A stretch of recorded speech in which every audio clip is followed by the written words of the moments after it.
बिस्मिल्लाहिर्रहमानिर्रहीम। अस्सलाम वालेकुम नाज़रीन, आप यूट्यूब चैनल देख रहे हैं। मैं इमरान ख़ान हूँ। तालिबान ने दावा किया था कि उन्होंने 2 हेलीकॉप्टर जो अमेरिका के हैं, ये UH-60 ब्लैक हॉक हेलीकॉप्टर हैं। ये ब्लैक हॉक आपको पता है उनका ऑपरेशनल हेलीकॉप्टर है अमेरिका का, और वो उनकी फ़ौज इसको बहुत ज़्यादा इस्तेमाल करती है ऑपरेशनल जोन्स में। तो ये 2 हेलीकॉप्टर तालिबान ने दावा किया था कि उन्होंने तबाह कर दिए हैं, और ये वो हेलीकॉप्टर हैं जो कुंदूज़ में तबाह किए गए थे। कुंदूज़ का वो इलाका है जहाँ पे तालिबान को बहुत मार पड़ी थी, और जब जंग की इब्तदा हुई थी अमेरिका के साथ, तो कुंदूज़ में किला जंगी में तालिबान को कंटेनर्स में बंद करके मारा गया था। और शुमाली इत्तेहाद के लोगों ने, रशीद दोस्तम में उनके साथियों ने बहुत जुल्म किया था तालिबान के ऊपर, और उसका बदला वो लेते रहे बड़े लंबे अरसे तक। लेकिन अब इस वक्त ये इलाका उनके कंट्रोल में है तालिबान के। तो कुंदूज़ में तालिबान ने दावा किया कि उन्होंने 2 हेलीकॉप्टर्स तबाह कर दिए हैं जो UH-60 ब्लैक हॉक हेलीकॉप्टर हैं अमेरिका के। अमेरिकन क्योंकि यहाँ से चले गए थे, उन्होंने ये हेलीकॉप्टर दे दिए थे अफ़गान एयरफोर्स को। तो अफ़गान फ़ौज के पास ये हेलीकॉप्टर थे, वहाँ पे एयरपोर्ट के ऊपर ही खड़े थे एयरबेस पे, और वहीं पे इनको तबाह कर दिया गया था। एयरपोर्ट पे एक बड़ा हमला तालिबान ने किया था। इसकी तरदीद कर दी थी अफ़गान हुकूमत ने। अब ज़बीउल्लाह मुजाहिद जो अफ़गान तालिबान के तर्जुमान हैं, उन्होंने एक स्टेटमेंट जारी किया और एक वीडियो जारी की, जिसमें दिखाया जा रहा है कि एयरपोर्ट के ऊपर बहुत तबाही फैली हुई है, बहुत ज़्यादा मलबा पड़ा हुआ है और बड़ा नुकसान किया गया है। तो उन्होंने कहा कि दुश्मनों ने झूठ करार दिया हमारे इस दावे को कि हमने 2 अमरीकी हेलीकॉप्टर ब्लैक हॉक तबाह कर दिए हैं। तो उन्होंने क्योंकि झूठ करार दिया था, लिहाजा उनके लिए उनकी खिदमत में ये वीडियो हाजिर है। लिहाजा तालिबान ने अपनी जो कहा उसके सबूत के तौर पे वीडियो भी दे दी। लेकिन तालिबान रोज़ाना दावा करते हैं कि हमने वहाँ कब्ज़ा कर लिया, यहाँ पे अटैक कर दिया, फ़लाँ जगह फतह हो गई, इतने शहर हमने ले लिए। वो रोज़ दावा करते हैं, लेकिन उनके दावों की तरदीद आती है अफ़गान हुकूमत की जानिब से। अफ़गान हुकूमत तरदीद करती है। अब तालिबान ने ये वीडियो भी जारी की है और मुख्तलिफ़ जगहों से वीडियोज़ जारी कर रहे हैं। मिसाल के तौर पर कंधार से उन्होंने वीडियो जारी की, जो इंडियन सफारत खाना था वहाँ पर, कौंसल खाना, इंडिया का जो कौंसल खाना कंधार में मौजूद था, वहाँ तालिबान गए, उन्होंने वीडियो बनाई। वीडियो बना कर उन्होंने सामान दिखाया जो वो छोड़ के भागे, और बताया कि जनाब हम कौंसल खाने में आ गए हैं, ये इंडिया का कौंसल खाना था। लिहाजा वीडियोस जारी कर करके साबित कर रहे हैं कि फ़लाँ फ़लाँ जगह पे हमारा कंट्रोल होता चला जा रहा है। अभी एक नया ज़िला उन्होंने काबू किया और वहाँ तक तालिबान पहुँच गए हैं। यानी कल मैंने आपको बताया था कि गज़नी, जो लास्ट वीडियो उसमें मैंने आपको बताया था कि सुल्तान महमूद गज़नवी का इलाका, जिससे गज़नी बड़ा मशहूर एक तारीख़ी एरिया है अफ़गानिस्तान में, काबुल और कंधार के बीच में। अब काबुल से लगभग 60 किलोमीटर पहले एक और शहर आता है जिसका नाम है ज़िला सरोबी। ज़िला सरोबी तक तालिबान पहुँच गए हैं। अब वहाँ पर लड़ाई चल रही है। तालिबान की रफ्तार बहुत तेज़ है। वो मुख्तलिफ़ हिकमत अमली से आ रहे हैं, कहीं जत्थों में आते हैं, कहीं एक साथ आते हैं, मुख्तलिफ़ सिमतों से अटैक करते हैं। बहरहाल उनकी अपनी एक लड़ाई की हिकमत अमली है। अफ़गान फोर्सेस भी लड़ाई कर रही हैं, वो भी तालिबान का नुकसान करती हैं, मुकाबला करने की कोशिश कर रही हैं, लेकिन वो अपनी ज़्यादा ताकत को काबुल और उसकी सराउंडिंग में जमा कर रहे हैं। बड़े शहरों में ज़्यादा जोर लगा रहे हैं, कोशिश कर रहे हैं कि जब तालिबान यहाँ पहुँचे तो फिर तालिबान की नाकामी के दौर का आगाज़ हो जाए। याद रहे कि पिछली मरतबा जब तालिबान हुकूमत में थे तो तालिबान 4 साल से ज़्यादा हुकूमत में रहे। 1996 से 2001 तक, 1 अक्टूबर 2001 तक तो उनकी वहाँ पे पूरा कंट्रोल था। लेकिन उस बीच में भी वो शुमाली इत्तेहाद के इलाकों पे कब्ज़ा नहीं कर सके थे, क्योंकि वहाँ बहुत ताकत जमा की हुई थी नॉर्दर्न अलायंस ने। अब इसी तरह यहाँ पे एक बहुत बड़ी ताकत जो है वो अशरफ गनी जमा कर रहे हैं। कितनी मुज़ाहमत कर पाएंगे, कितने हथियार उनके पास हैं, इसका डिपेंड करता है कि उनका एयरपोर्ट कितनी देर तक इफेक्टिव रहता है। देखिए, अशरफ गनी की कामयाबी का पूरा इन्हिसार इस बात पे है कि काबुल एयरपोर्ट को वो कब तक फंक्शनल रख पाते हैं, कब तक काबुल एयरपोर्ट उनके कंट्रोल में रहता है। क्योंकि जब तक काबुल एयरपोर्ट उनके कंट्रोल में है, वो यहाँ से बाहर भी निकल सकते हैं। जब तक काबुल एयरपोर्ट उनके कंट्रोल में है, वो कोई सामान मंगवा सकते हैं, कुमक मंगवा सकते हैं, फ़ौज मंगवा सकते हैं, हथियार मंगवा सकते हैं, बहुत सारी चीज़ें हासिल कर सकते हैं। लेकिन काबुल एयरपोर्ट का हिफाजत में रहना बहुत ज़रूरी है। अब काबुल एयरपोर्ट के ऊपर एक फटा पड़ गया है, वो मैं आपको बताता हूँ कि सिचुएशन क्या है। अफ़गान तालिबान सराउंडिंग में तो जैसे कि मैंने आपको बताया कि कब्ज़ा कर चुके हैं, आसपास के तमाम इलाके जो सरहदी इलाके हैं अफ़गानिस्तान के, उनमें ज़्यादातर तालिबान ने काबू किए हैं। अब रह जाता है मामला बीच के इलाकों का। तो वहाँ का सबसे इम्पॉर्टेंट जो इस वक्त स्टेशन है वो काबुल का एयरपोर्ट है, जिसका नाम है हामिद करज़ई इंटरनेशनल एयरपोर्ट। इस एयरपोर्ट को लेकर एक फड्डा है। 9 जुलाई को तुर्की के जो सदर हैं रजब तैयब एर्दोगान, उन्होंने एक बयान जारी किया था। उन्होंने ये कहा था कि काबुल के हामिद करज़ई इंटरनेशनल एयरपोर्ट की सिक्योरिटी संभालने के हवाले से तुर्की और अमेरिका में डील हो गई है।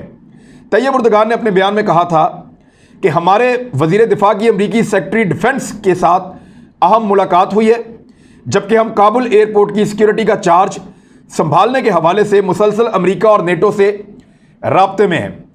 अरब न्यूज़ ने एक रिपोर्ट जारी की थी इस पर, और उसमें बताया गया था कि तुर्की ने यह भी वादे किया है कि वो किसी मदद के बगैर, यानी उनको मदद चाहिए होगी इसमें, काबुल एयरपोर्ट की सिक्योरिटी को नहीं संभाल सकेगा और उन्हें मज़ीद फ़ौजियों की ज़रूरत होगी। यहाँ एक बात मैं आपको बता दूं कि इस वक्त जो अफ़गानिस्तान में तुर्की के फ़ौजी हैं ना, उनकी तादाद 600 है।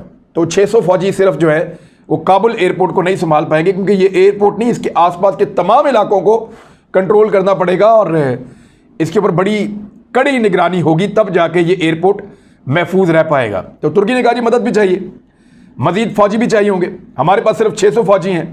अब तालिबान का इसके ऊपर एक रद्द-ए-अमल है। अफ़गान तालिबान ने गुज़िश्ता रोज़ एक बयान जारी किया है। उन्होंने कहा कि तुर्की को हम खबरदार कर रहे हैं कि वो बैनुल-अक़वामी अफ़वाज की अफ़गानिस्तान से इनखला की डेडलाइन के बाद अफ़गानिस्तान में अपनी मौजूदगी बरकरार ना रखे, क्योंकि तुर्की जो है वो बैनुल-अक़वामी फ़ौजों के साथ आया था ना। तो बैनुल-अक़वामी फ़ौजें जा रही हैं, लिहाजा तुर्की भी जाए, वो यहाँ पे मौजूद रहने की कोशिश ना करे, ये तालिबान ने कहा है। तालिबान ने तुर्की के इस फैसले को काबिल मज़म्मत करार दिया और ये कहा कि ऐसा करने की सूरत में मनफी नताइज होंगे, जिसकी जिम्मेदारी तुर्की पर आयद होगी। तालिबान ने इस इक़दाम को अफ़गानिस्तान में बैरूनी क़ुव्वतों के कब्ज़े में तौसीअ करार देते हुए तुर्की पर वादे किया कि यह एक बुरा फैसला है, यानी गैर मुल्की फ़ौजें जा रही हैं, इसका तो हम मतलब ये समझेंगे, तालिबान कह रहे हैं कि गैर मुल्की फ़ौजें नहीं जा रही, तुर्की भी एक गैर मुल्की फ़ौज है, वो यहाँ पर रहेगी, तो ये एक बुरा फैसला है, हम तुर्की पे वादे कर रहे हैं। अफ़गान तालिबान की जानिब से मंगल को जारी करदा एक बयान में कहा गया कि दोहा में हमारा जो मुआहदा हुआ था अमेरिका के साथ और नेटो के साथ, उसमें यह बात तय पा गई थी कि तमाम गैर मुल्की क़ुव्वतें और फ़ौजें अगस्त 2021 की डेडलाइन तक अफ़गानिस्तान से निकल जाएंगी। लेकिन अब क्योंकि तुर्की की क़यादत अमेरिका के कहने पर अफ़गानिस्तान में रुकने का फ़ैसला कर रही है, तो ये अफ़गानिस्तान पर कब्ज़ा जारी रखने के मुतरादिफ है। हम ये समझते हैं कि अफ़गानिस्तान पे कब्ज़ा छोड़ने में हमारे साथ गलत बयानी की जा रही है। तुर्की यहाँ क्यों रुक रहा है, वो भी वापस जाए, जिन फ़ौजों के साथ आया था उनकी यहाँ ज़रूरत नहीं है। हम किसी भी मुल्क के ज़रिए अपने वतन में गैर मुल्की अफवाज के क़याम को कब्ज़ा मानते हैं। ये तालिबान ने क्लियर किया कि कोई भी फ़ौज हो, चाहे मुसलमान हो चाहे कोई भी हो, हम ये समझते हैं कब्ज़ा है।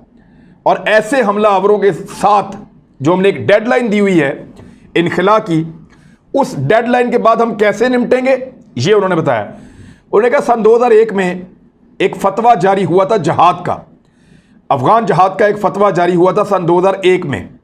1500 मुमताज़ उलमा इकराम ने उस फतवे के ऊपर दस्तखत किए थे, उन्होंने उसके ऊपर कॉन्सेंट दी थी।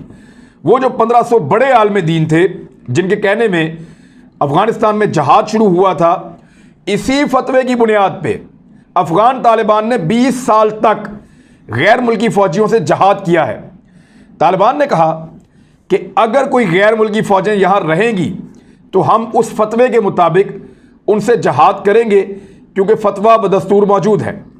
तालिबान ने हालिया बयान में मज़ीद कहा कि अगर तुर्क हुकाम ने भी अपने फ़ैसले पर नज़रसानी ना की और अफ़गानिस्तान में अपनी मौजूदगी को लंबा किया, तो अमारात इस्लामिया और अफ़गान कौम अपने मजहबी और हुब्बुल वतनी के फ़र्ज़ के मुताबिक उनके खिलाफ इक़दाम उठाएगी, और ऐसी सूरत में तमाम नताइज की जिम्मेदारी उन लोगों के कंधों पर होगी जो दूसरों के मामलात में मुदाखलत करते हैं और ऐसे नाजायज़ फ़ैसले करते हैं।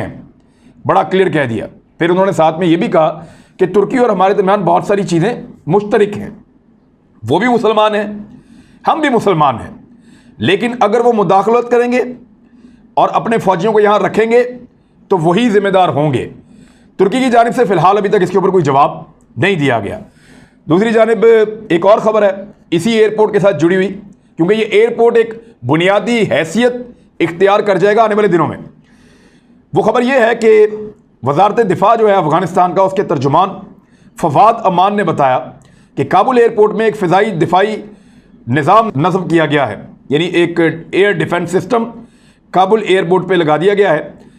अब वो एयर डिफेंस सिस्टम तो यही है ना कि कोई वहाँ पे मिसाइल दागा जाए, कोई बहुत हैवी चीज़ मारी जाए, रॉकेट लॉन्चर को तो नहीं रोकेगा।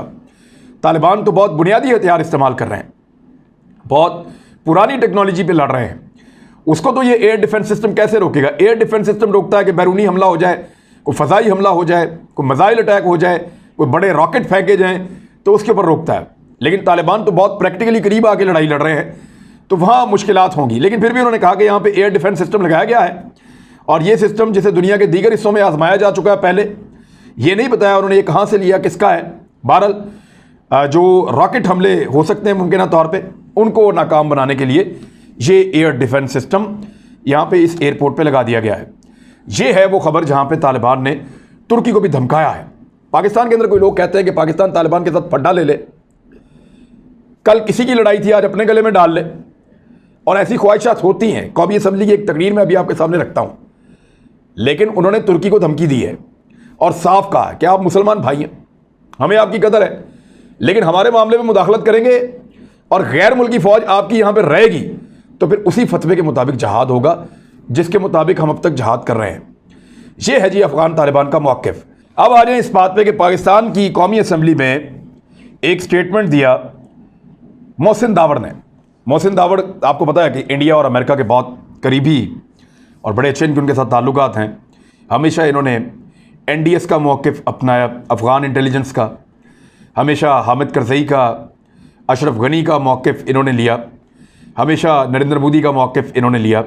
तो पाकिस्तान की रियासत का मौक़िफ़ ज़रा कम ही लेते हैं।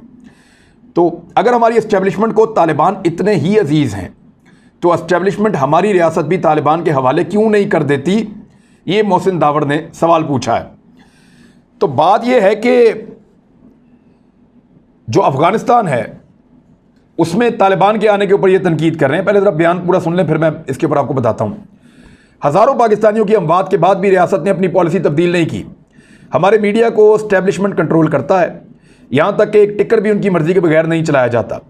मैं पूछना चाहता हूँ कि हमारा मीडिया तालिबान की मसनूई कामयाबियों पर इतना क्यों खुश है और बढ़ा चढ़ाकर क्यों पेश कर रहा है? कौन है जो मीडिया को कंट्रोल कर रहा है और ये सब कुछ कहने को कह रहा है या करने को कह रहा है? अब ज़रा गौर करें, आपको भारत अजीज़ है, अमेरिका अजीज़ है, तो क्या पाकिस्तान उनके हवाले कर दें हम? यानी आपने सवाल पूछा ना कि अगर तालिबान इतने अजीज़ हैं तो पाकिस्तान तालिबान के हवाले कर दें, क्यों? हमें तो तैयब अर्दगान भी अच्छा लगता है, पाकिस्तान उसको दे दें। आपको अमेरिका अच्छा लगता है, पाकिस्तान उसको दे दें। कुछ लोगों को मोदी अच्छा लगता है तो पाकिस्तान उनको दे दें। ऐसा नहीं होता। अपनी रियासत अपने फ़ायदे और नुकसान के मुताबिक फ़ैसला करती है। तालिबान एक हकीकत है, अमेरिका उनसे मुज़ाकरात कर रहा है, भारत उनसे करना चाहता था, भारत ने बड़ा एड़ी चोटी का जोर भी लगाया, नहीं हो पाया। तालिबान एक हकीकत है, आप हकीकत से भाग नहीं सकते। आंखें बंद कर सकते हैं, भाग नहीं सकते, वो वहाँ मौजूद रहेगी। अब अगर वो वहाँ पे फतूहात कर रहे हैं, वहाँ पे उनका कंट्रोल बढ़ता चला जा रहा है और अफ़गान हुकूमत का कंट्रोल कम हो रहा है, मुट्ठी से रेत की तरह उनके हाथ से चीज़ें निकल रही हैं, तो इसमें हम क्या करें? अब हम जाके तालिबान के गले पड़ जाएं, हम जाके उनसे लड़ना शुरू कर दें? ये तो नहीं हो सकता और ऐसा तो होना भी नहीं चाहिए। यानी अफ़गानिस्तान के अंदर गैर मुल्की फ़ौजें 20 साल तक बैठी रहीं। कभी मोहसिन दावड़ का स्टेटमेंट आया हो कि गैर मुल्की फ़ौजें वहाँ से जाएं? कभी आया हो? कभी इन लोगों ने कहा हो कि इंडियन यहाँ से जाएं, अमेरिकन यहाँ से जाएं, यूरोपियन यहाँ से जाएं, जान छोड़ें अफ़गानों की, उनको रहने दें पुरअमन तरीके से? गैर मुल्की फ़ौजें इनको कबूल थी वहाँ पे, लेकिन एक लोकल फोर्स है तालिबान, वो इनको वहाँ पे कबूल नहीं है, क्योंकि ये उनके तरीके से इख्तलाफ करते हैं, उनके नज़रिए से इख्तलाफ करते हैं। नज़रियाती इख्तलाफ होना बहुत अच्छी बात है, लेकिन इसके अंदर कुछ उसूल भी होने चाहिए। अब मामला ये है कि भारत को क्योंकि तालिबान सूट नहीं करते अफ़गानिस्तान में, वैसे सूट तो हमें भी ज़्यादा नहीं करते, हमें भी एक और सेटअप सूट करता है कि तालिबान और बाकी के जो सारे स्टेक होल्डर हैं वो मिलकर बैठें और बैठकर एक निज़ाम और एक हुकूमत बनाएं। पाकिस्तान भी यही कहता है कि पाकिस्तान को ये सूट करता है। कोई खाना जंगी या मुकम्मल तौर पे किसी एक का कंट्रोल पाकिस्तान को शायद सूट नहीं करता, इंडिया को भी नहीं करता, लेकिन जो चीज़ इंडिया को बुरी लगती है वो ऑटोमेटिकली इन लोगों को बुरी लगना शुरू हो जाती है। कभी इन्होंने आवाज़ नहीं उठाई कि गैर मुल्की फोर्सेज अपना बोरिया बिस्तरा लपेटें और जाएं यहां से, अफगानिस्तान से निकलें, यहां से क्यों कब्जा किया हुआ, कभी नहीं कहा। लेकिन वहां के मुकामी लोग जिनमें ताजिक हैं, उज़्बेक हैं, फारसी बोलने वाले, पश्तो बोलने वाले, पश्तून हैं, अफगान हैं, जब वो लोग अपना एरिया खाली करवा रहे हैं या अपने एरिया के लिए लड़ाई कर रहे हैं अपने हक के लिए, उनको लगता है वो उनका हक है, तो उस वक्त इन लोगों को तकलीफ होती है। और मीडिया तो रिपोर्ट करता है जनाब। कल अगर अशरफ गनी कंट्रोल कर दे पूरे अफगानिस्तान पे तो पाकिस्तान का मीडिया ये भी रिपोर्ट करेगा। और कल अगर अशरफ गनी तालिबान की क़यादत को कत्ल कर दे और उसमें कामयाबी हासिल हो तो पाकिस्तान का मीडिया ये भी रिपोर्ट करेगा। कल अगर अशरफ गनी कोई बहुत बड़ी कामयाबी हासिल कर लेता है, बहुत तगड़े तरीके से कंधार वापस ले लेता है, शुमाली अफगानिस्तान वापस ले लेता है, शुमाली इत्तेहाद का जितना इलाका था वो वापस ले लेता है, कुंदूज वापस ले लेता है, जो बॉर्डर एरियाज है वो वापस ले लेता है, तो पाकिस्तान जो है वो ये रिपोर्ट करेगा। हमें ये करना होगा। लेकिन अगर दूसरी तरफ उल्टा चक्कर चल रहा है, इस वक्त अफगान फोर्सेस को मार पड़ रही है और तालिबान मार रहे हैं, तो हम यही रिपोर्ट करेंगे ना भाई। अब आपकी क्योंकि ख्वाहिश है कि तालिबान को मार पड़नी चाहिए, तो झूठी रिपोर्ट तो आपके कहने पे हम नहीं कर सकते। तो सुनते रहें फिलहाल। अब तक के लिए इतने, अपना ख्याल रखिएगा, अपने इस चैनल का भी। अल्लाह हाफिज़।